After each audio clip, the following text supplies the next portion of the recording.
everyone, this is Tim from Your Six Tech. Today in this video, I'm going to show you how to easily transfer contacts from one phone to the next. So on your first phone, what you want to do is go on over to settings, just like this, swipe down from the top right and go to settings. Then go all the way down to where it says users and accounts. Select this. Then go to Google on the top and select that.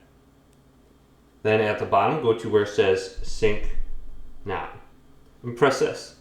Then your contacts, Gmail, Sync Drive, and then also your contacts, you can see it way at the bottom. We can just press this, see if it does anything. But this should be updated with your Google account, so all your contacts are saved there.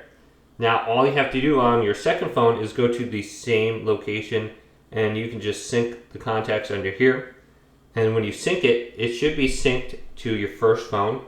And all your contacts will be the same now. So it's very easy if you are using the same Google account. So hopefully this video did indeed help you out. If it did, leave it a big thumbs up and subscribe to my channel down below.